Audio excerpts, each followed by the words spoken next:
रहीम अस्सलाम वालेकुम। आज मैं आपके साथ बीफ शनवारी कढ़ाई बनाने की रेसिपी शेयर कर रही हूँ। इसके लिए चूल्हे पे मैंने एक कढ़ाई रख दिया है। इसमें मैं डाल दूंगी हाफ कप के करीब घी मैंने ऐड कर दिया है। घी जैसे ही हमारा गर्म हो जाएगा तो मैं इसमें 2 दालचीनी के टुकड़े ऐड कर दूंगी, 5 से 6 साबुत लौंग, 5 से 6 साबुत काली मिर्चें, 1 टीस्पून मैं इसमें जीरा ऐड कर दूंगी, 2 मीडियम साइज के बारीक कटे हुए प्याज ऐड कर दूंगी। प्याज को हम हल्का सा ब्राउन कर लेंगे। प्याज जैसे ही हमारी हल्की ब्राउन हो जाएगी तो मैं इसमें कीमा ऐड कर दूंगी। मैंने हड्डी वाले कीमे का इस्तेमाल किया है और ये 450 ग्राम है और ये बीफ है। आप चाहे तो मटन और चिकन भी ले सकते हैं। कीमे को हम पहले अच्छी तरह से भून लेंगे।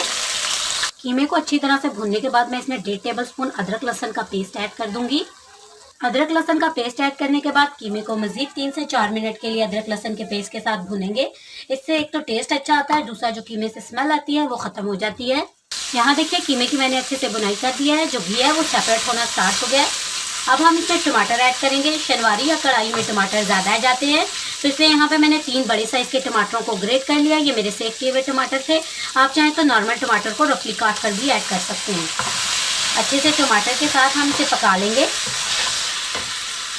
साथ ही साथ हम इसमें कुछ स्पाइस ऐड करेंगे। 1 टीस्पून नमक ऐड कर देंगे। नमक आप अपने टेस्ट के अकॉर्डिंग ऐड कीजिएगा। 1 टीस्पून धनिया पाउडर ऐड कर देंगे। हाफ टीस्पून काली मिर्च का पाउडर ऐड कर देंगे। हाफ टीस्पून मैं इसमें लाल मिर्ची का पाउडर ऐड कर रही हूँ। हाफ टीस्पून मैं कुटी हुई लाल मिर्च ऐड कर रही हूँ। आप चाहें तो खाली कुटी हुई लाल मिर्च या सिर्फ लाल मिर्च का इस्तेमाल कर सकते हैं। स्पाइस बस हम इतने ही डालेंगे और अच्छी तरह से अभी से भून लेंगे। आप अभी से इसका कलर और टेक्सचर देख सकते हैं। ये बहुत ही लजीज बनने वाला कीमा है। मसाला जैसे ही हमारा अच्छी तरह से गल जाएगा और मसाले कुक हो जाएंगे तो हम इसमें ऐड कर देंगे 1.5 गिलास के करीब पानी, ताकि जो हड्डियां और कीमा है वो हमारा अच्छी तरह से गल जाए।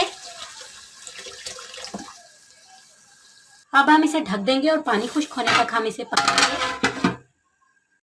इसमें से काफ़ी हद तक ड्राई हो चुका है। जो बाकी है उसे भी हम ड्राई कर लेंगे। अब जो घी है वो सेपरेट होना स्टार्ट हो चुका है और जो हमारा कीमा है वो भी अच्छी तरह से गल चुका है। पानी अच्छे से ड्राई हो चुका है तो हाफ कटोरी के करीब मैं इसमें दही ऐड कर रही हूँ। अगर आप चाहें तो दही को स्किप कर सकते हैं, लेकिन इससे टेस्ट बहुत ज़्यादा अच्छा आएगा क्योंकि हमने टमाटर काफ़ी मिकदार में ऐड किए थे। दही के साथ हम कीमे को अच्छी तरह से भून लेंगे। हाफ टीस्पून मैं इसमें गरम मसाला ऐड कर दूंगी। कीमा हमारा अच्छी तरह से भून चुका है तो यहाँ पर देखिए 4 हरी मिर्चें ले लिया, थोड़ा सा बारीक कटा हुआ हरा धनिया और 1 लेमन ले लिया है। तो यहाँ पे हरी मिर्चों को हम इसमें ऐड कर देंगे। आप चाहे तो इन्हें दूसरी तरह भी कट करके ऐड कर सकते हैं। मैंने इन्हें बीच में से टक लगा कर ऐड किया है। 1 मिनट के लिए इन्हें हरी मिर्चों के साथ भून लेंगे। हरी मिर्चें ऐड करने के बाद कीमे को मैंने अच्छी तरह से भून लिया। इसकी खुशबू बहुत ही ज़्यादा, आप ज़रूर से रेसिपी को ट्राई किया करें। बारीक कटा हुआ हरा धनिया ऐड कर देंगे। ऊपर से गार्निशिंग के लिए 1 लेमन ऐड कर देंगे। मैंने स्क्वीज़ नहीं किया, आप चाहे तो स्क्वीज़ करके भी ऐड कर सकते हैं। फ्लेम मैंने बंद कर दिया तो हमारी मज़ेदार टेस्टी सी शनवारी कढ़ाई बनकर रेडी हो चुकी है। थोड़ी सी बारीक कटी हुई अदरक ऐड कर देंगे। इससे एक तो टेस्ट अच्छा आता है, दूसरा लुक बहुत ज़्यादा अच्छी आती है। तो जनाब ये लीजिए हमारी शनवारी कढ़ाई बनकर रेडी हो गया। इसी दौरान अगर आप चैनल पे फर्स्ट टाइम आया तो आपसे रिक्वेस्ट होगी चैनल को कर दीजिएगा सब्सक्राइब। रेसिपी अच्छी लगी है तो रेसिपी को कर दीजिएगा लाइक, ट्राई कीजिएगा, आगे ज़्यादा से ज़्यादा शेयर कीजिएगा, प्यारा से कीजिएगा कमेंट। अपना और अपने प्यारों का रखिएगा ख्याल। अल्लाह हाफिज़।